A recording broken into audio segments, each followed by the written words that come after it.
Touch के साथ।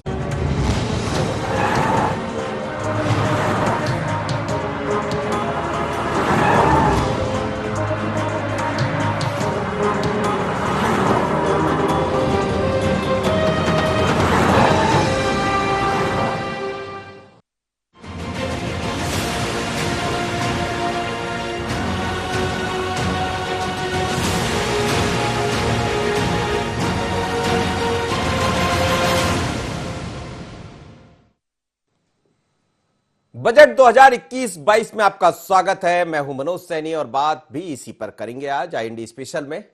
मध्य प्रदेश सरकार ने 2,41,000 करोड़ का बजट प्रस्तुत कर दिया है और इस बजट में हर वर्ग को साधने का प्रयास किया। सरकार ने आत्मनिर्भर मध्य प्रदेश की बात कही है, साथ ही ये भी दिखाई दिया है कि पहली बार बजट में कोई नया टैक्स, नया कराधान देखने को नहीं मिला, यानी जनता को फौरी तौर पर राहत दी गई। लेकिन महंगाई जैसे मुद्दों पर कोई बात नहीं है इस बजट में। पर यह ध्यान यह भी दिया गया है कि कैसे ग्रामीण क्षेत्रों की अर्थव्यवस्था को बेहतर किया जाए और कोरोना के संकट से कैसे सरकार बाहर आई है और आगे चलकर जो चैलेंज है उनको कैसे पूरा किया जाएगा, इस पर जोर दिया गया। लेकिन सरकार ने इस बजट में 4 स्तंभ को चुना है, जिसमें चाहे अधोसंरचना की बात करें या फिर शिक्षा स्वास्थ्य की बात करें या फिर इंफ्रास्ट्रक्चर की बात करें, इस पर जोर दिया गया है। सरकार का मानना भी यही है कि कैसे हम आत्मनिर्भरता की तरफ बढ़ेंगे, लोकल से वोकल की तरफ कैसे काम करेंगे, इस बजट में उस बात की झलक देखने को मिलती है। लेकिन जैसे ही बजट आया है तो सियासत भी इसमें दिखाई दी है। मुख्यमंत्री ने बजट की तारीफ की है तो विपक्ष के नेता कमलनाथ ने सवाल खड़े किए। लेकिन सबसे पहले सुन लेते हैं मध्य प्रदेश के वित्त मंत्री जगदीश देवड़ा ने बजट आने के बाद क्या कहा, क्या है उनकी मंशा और क्या है इस बजट में। सुनिएगा जगदीश देवड़ा। इतनी कठिन परिस्थितियों में जबकि सारी अर्थव्यवस्था पूरी गड़बड़ाई हुई थी, मुझे लगता है कि इस बजट से नवजीवन और जनता का विश्वास पैदा होगा। इस बजट से बजट का आंकड़ा बताया है 2,41,375 करोड़ का।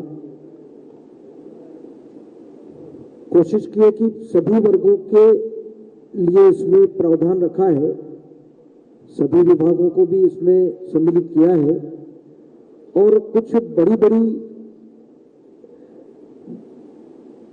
आत्मनिर्भर मध्य प्रदेश को सामने रखकर हमारे माननीय मुख्यमंत्री जी के मन में और जो देश के प्रधानमंत्री नरेंद्र मोदी जी ने जो कोरोना के संकट से उभरने के लिए जो आत्मनिर्भर भारत और आत्मनिर्भर मध्य प्रदेश, इसी आधार पर यह बजट भी लाया गया है।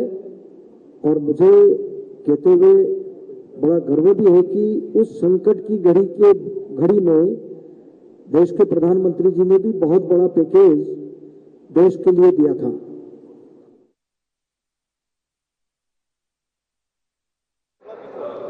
मैं मध्य प्रदेश के वित्त मंत्री जगदीश देवड़ा जी को बधाई देता हूं। विपरीत परिस्थितियों में सर्वजन हिताय सर्वजन सुखाय बजट है ये। हमारे प्रधानमंत्री जी ने मंत्र दिया था आत्मनिर्भर भारत, और हमने फैसला किया आत्मनिर्भर भारत के लिए आत्मनिर्भर मध्य प्रदेश। और ये आत्मनिर्भर मध्य प्रदेश केवल मंत्री और अफसरों ने नहीं, हमने वेबिनार किए, विशेषज्ञों को आमंत्रित किया था, हमने जनता से सुझाव मांगे थे। तो अलग अलग क्षेत्रों के विशेषज्ञ,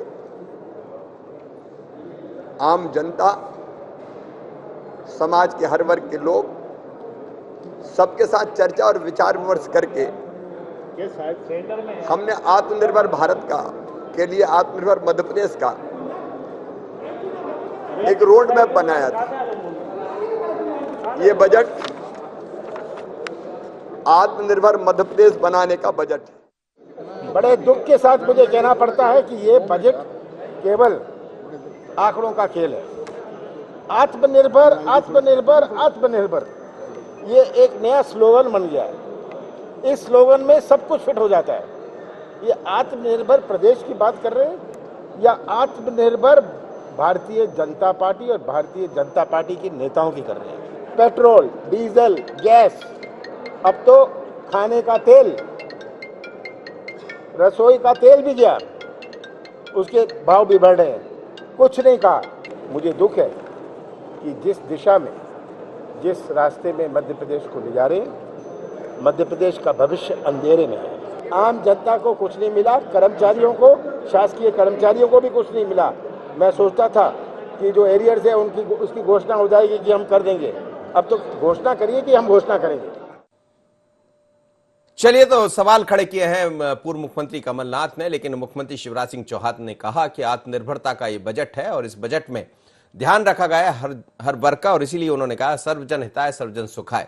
मेरे साथ इस वक्त 3 मेहमान जुड़ रहे हैं। हमारे संवाददाता है दुष्यंत, जो बजट को कवर कर रहे थे, और साथ ही राकेश शर्मा जी हैं, प्रवक्ता है भारतीय जनता पार्टी के, और कांग्रेस के प्रवक्ता फिरोज सिद्दीकी। तीनों का आपका स्वागत है। सबसे पहले दुष्यंत, क्या कहा जाए बजट को लेकर? कैसा रहा बजट? तमाम तरह के लोगों से, तमाम नेताओं से आपने बात की है, कैसी प्रतिक्रिया लोगों को देखने को मिली है, और जनता ने इस बजट को कैसा कहा?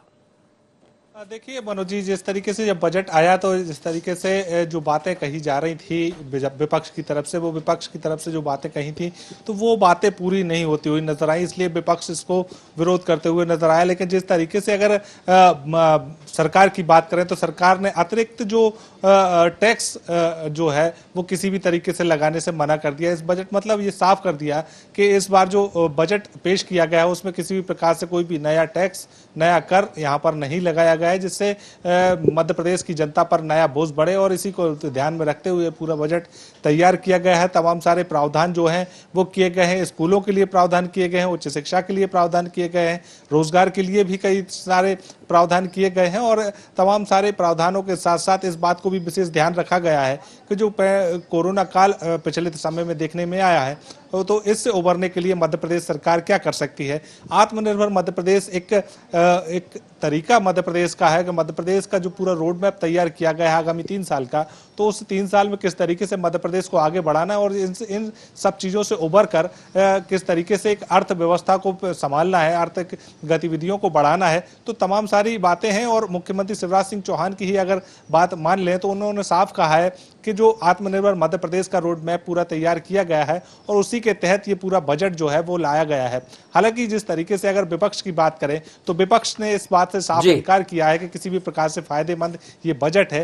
पूर्व मुख्यमंत्री कमलनाथ तो साफ तौर पर यही कहते हुए नजर आए कि सिर्फ आंकड़ों का मायाजाल है और आंकड़ों की ही कलाबाजी है, क्योंकि जिस तरीके से सरकार ने बात कही थी कि जो पेट्रोल डीजल के जो दाम लगातार बढ़ रहे थे उससे काफी उम्मीद थी कि जो सरकार बजट ला रही है तो उसमें पेट्रोल डीजल के रेट में भी कमी लाएगी सरकार, और जिस तरीके से रसोई गैस के दाम भी लगातार बढ़ रहे हैं तो उन दामों में भी कोशिश की जाएगी कि उनका भी वेट टैक्स कम किया जाए, लेकिन किसी भी प्रकार से कोई भी टैक्स कम नहीं किया गया। तो आरोप और प्रत्यारोप का जो दौर है वो जरूर देखने को मिला, और लगातार जो पक्ष और विपक्ष के जो प्रतिनिधि रहे हैं, जो विधायक रहे हैं, वो एक दूसरे पर निशाना साधते हुए नजर आए। चलिए, धन्यवाद आपका। बिल्कुल सवाल ही नहीं है, जब बजट आता है तो पक्ष का काम होता है वो अपनी बात रखे, और विपक्ष का काम होता है कि यदि कहीं कुछ उसमें गड़बड़ है। और वैसे भी हमेशा कई तरह के जुमले हम सुनते रहे हैं, खोदा पहाड़ निकली चोइया, बजट निराशाजनक, ये शब्द सुनाई देते हैं चाहे कोई भी विपक्ष में रहे, और वो आज भी सुनाई दिए है। लेकिन आज कमलनाथ ने एक कविता के जरिए अपनी बात प्रस्तुत की और उस कविता में सब कुछ कह दिया, और कविता के अलावा बहुत कुछ देखने को मिलेगा इस बजट में, जैसा हमने समझा। इस वक्त मेहमान मेरे साथ जुड़े हैं राकेश जी, राकेश शर्मा जी, क्या कहेंगे बजट को लेकर? विपक्ष तो खैर सवाल खड़े कर रहा है, वो कह रहे हैं एक अच्छा सिगुफा आपने ढूंढ लिया, आत्मनिर्भर आत्मनिर्भर कमलनाथ जी कह रहे थे, तो कैसे होंगे आत्मनिर्भर? जी फिरोज सिद्दीकी जी, जी क्या कुछ अच्छा दिखाई देता बजट में या सब कुछ खराब है? हुआ क्या है बजट में? बजट कहाँ था? ये तो भाषण दे रहे थे वित्त मंत्री जी।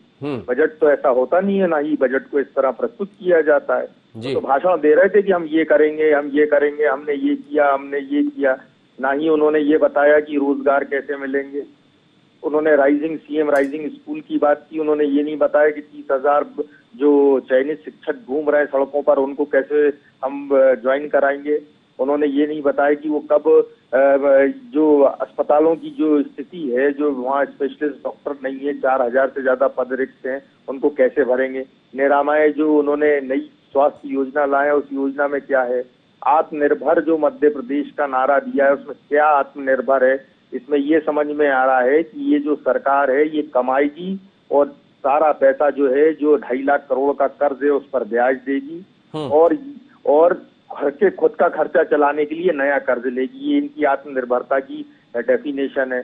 कमलनाथ जी की सरकार 2.67% के कर्जे पे थी, जो हमारी जीडीपी का था, और ये सरकार 4.69 जो है क्रॉस कर चुकी, और इस साल के बाद ये 5% से ऊपर जाएगी। ये इनकी आत्मनिर्भरता है। तो शगुफे देना मतलब जो इस बजट का मोटा मोटा हिसाब है वो ये बता रहा है कि मध्य प्रदेश जो है भारी आर्थिक कंगाली की ओर अग्रसर है। मध्य प्रदेश के लोग अब सिर्फ टैक्स देंगे, और टैक्स इसलिए देंगे कि जो कर्ज है, कर्ज पे जो ब्याज है, उस ब्याज को चुकाने के लिए टैक्स देंगे। इस सरकार ने इस बजट में ये नहीं बताया कि कैसे वो अर्थव्यवस्था की स्थिति को सुधारेगी, कैसे 35,000 करोड़ रुपए जो हमारा केंद्र सरकार से केंद्रीय करों का लेना है वो कब मिलेगा, कैसे मिलेगा।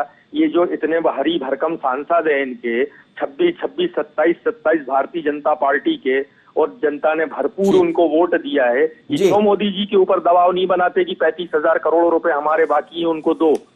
ये क्या सिर्फ वहाँ सरकारी सुविधाएं इस्तेमाल करने के लिए भारतीय जनता पार्टी के सांसद? ये सवाल है। 5% डीए का क्या हुआ? 1600 करोड़ रुपए जो बोनस देना था हमारे किसानों का, जो कमलनाथ जी की सरकार ने दस्तखत करके आदेश जारी किए थे, उसका क्या हुआ? कृषि के क्षेत्र में, डेयरी के क्षेत्र में, मत्स्य के क्षेत्र में, आप मजदूरों के उन्नयन के क्षेत्र में, किसी क्षेत्र में आप नई योजना नहीं लाए। तो बजट कहाँ है? One district one product, home stay, ग्राम स्टे, ये भी तो सब दिखाई दे रहा है। यही तो है लोकल से वोकल। भाई हम कह रहे हैं ना, कितनी राशि पहले थी और अब नई राशि का कितना प्रावधान है नहीं पता। निरामय योजना आ रही है, उसमें कितनी राशि का प्रावधान है नहीं पता। हमारे अस्पतालों का उन्नयन कैसे होगा, कितनी राशि हमने बढ़ाई ये नहीं पता। तो बजट कहाँ है ये? चलिए, क्या कौन सा आंकड़ा? पवन देवलिया जी जुड़ गए मेरे साथ, वरिष्ठ पत्रकार है। पवन जी, स्वागत है आपका। क्या कहेंगे बजट को लेकर, क्या प्रतिक्रिया है आपकी? अब तो देख लिया होगा आपने, बजट को समझा भी होगा बड़ी गंभीरता से। देखिए मनोज जी, पहले जब बजट आता था तो एक स्पष्ट नीति होती थी सरकार की। वो ये बताते थे कि कौन सी जो दैनिक उपयोग की वस्तुएं हैं उनकी दरें बढ़ाई गई हैं, कीमत बढ़ाई गई है, टैक्स बढ़ाया गया। अब वर्तमान में जो बजट जगदीश देवड़ा जी ने जो पेश किया है वो पूरा ऐसा लगता है गफलत भरा जो है, गुमराह करने वाला। निश्चित रूप से जो कांग्रेस को सवाल उठाना चाहिए, वो कांग्रेस अभी हमें लगता है कि नाकामी की स्थिति में है, क्योंकि आम आदमी कुल मिला के महंगाई की मार से बिल्कुल पिसा जा रहा है। लेकिन कांग्रेस के जो मुद्दे होना चाहिए, आपको याद होगा मनमोहन सिंह की सरकार थी, हमें मध्य प्रदेश की सरकार में जब मुख्यमंत्री शिवराज सिंह चौहान थे, केंद्र सरकार से कुछ पैसा लेना था करों के रूप में जी। जब वो नहीं मिला तो शिवराज सिंह चौहान अपने सांसदों के साथ दिल्ली में धरने पे बैठे, भोपाल में धरने पे बैठे। कांग्रेस की यहाँ नेतृत्व है, मजबूत नेतृत्व कहना चाहिए कमलनाथ के नेतृत्व में, लेकिन वर्तमान में केवल एक प्रेस से बात करके और अपनी इतिश्री कर लेते हैं। जनता को ये बताते नहीं है कि मध्य प्रदेश के बजट में क्या रखा है, क्या दिया है भारतीय जनता पार्टी की सरकार ने, क्या योजना है। तो मुझे लगता है कि ये बहुत सारे सवाल हैं जो कांग्रेस को उठाना चाहिए, जो अभी तक बिल्कुल मौन है जी। लेकिन इसमें आत्मनिर्भरता की बात बार बार मुख्यमंत्री ने कही है, और पहले भी कहा जा रहा था कि भारत आत्मनिर्भर होगा, फिर मध्य प्रदेश आत्मनिर्भर होगा। तो कैसे बनेगा आत्मनिर्भर, को दिखाई दे रहा है आपको? देखिए, अभी पहले कुछ दिन पहले एक सफुगा आया था कि स्वर्णिम मध्य प्रदेश। अब वो स्वर्णिम मध्य प्रदेश कहाँ है? मध्य प्रदेश की मुख्यमंत्री थी उमा भारती, वो शराबबंदी की मांग करती है तो पूरी सरकार जो है बैकफुट पर आ जाती है, क्योंकि सारी अर्थव्यवस्था जो है सरकार की वो शराब पे टिकी हुई है। तो मुझे लगता है कि स्वर्णिम मध्य प्रदेश की बात करना चाहिए कांग्रेस को कि वो कहाँ है। उसके बाद फिर जो नया एक भारत लाने की बात हो रही है, मुझे लगता है ये केवल जो जैसे वो मोदी जी ने, अमित शाह ने जो नारा दिया था कि उनके खातों में इतने लाख आएंगे, केवल एक चुनावी नारा जैसा नहीं बन जाए। और एक चीज और मैं आपको बताऊं मनोज जी, इसमें कोई समय सीमा तय नहीं की गई है। मध्य प्रदेश की सरकार जब बजट लाती है तो अगले मार्च 2022 में बताएगी कि मैंने 1 साल में ये किया। अभी वर्तमान में जो बजट पेश किया गया है इसमें कोई समय सीमा नहीं है कि हम 3 साल में करेंगे कि 2 साल में करेंगे कि 5 साल में करेंगे। मुझे एक ध्यान है, जब राघव जी वित्त मंत्री हुआ करते थे तो उनसे एक बात पूछी गई कि आपने मैनिफेस्टो में ये बताया था कि हम ये योजनाएं मध्य प्रदेश को ला रहे हैं। तो उन्होंने स्पष्ट रूप से ये कहा था कि हमने ये मैनिफेस्टो में नहीं बताया कि हम 1 वर्ष में लेके आएंगे। हमारा 5 वर्ष का मैनिफेस्टो था, हम 5 वर्ष में वो योजना लेके आएंगे। तो मुझे लगता है कि अभी जो वर्तमान में बजट पेश किया गया है, अभी ना भारत में बहुत सारी योजनाएं आई हैं, इसमें समय सीमा कहीं नहीं बताई गई, बजट का कोई प्रावधान नहीं है कैसे होगा क्या होगा, इस पर कोई सवाल उठाने वाला। चलिए महेश शर्मा इस वक्त जुड़ गए, भारतीय जनता पार्टी के मीडिया पैनलिस्ट है मेरे साथ।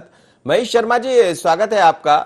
कैसा रहा बजट? और फिरोज सिद्दीकी मेरे साथ जुड़े हैं। कमलनाथ जी भी कह रहे थे कि आत्मनिर्भरता एक अच्छा सिगुफा आप लोग लेकर आ गए।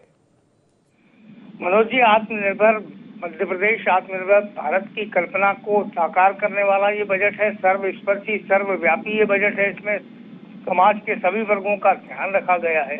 कांग्रेस विपक्ष में है, निश्चित रूप से केवल आरोप लगाने मात्र के लिए आरोप लगाते हैं। आप बजट को उठा के उसका अध्ययन करें, और फिरोज जी को भी एक कॉपी में भेजूंगा, तो निश्चित रूप से ये देखेंगे और पाएंगे कि हमने समाज के प्रत्येक वर्गों को कुछ ना कुछ लाभ देने का काम किया है।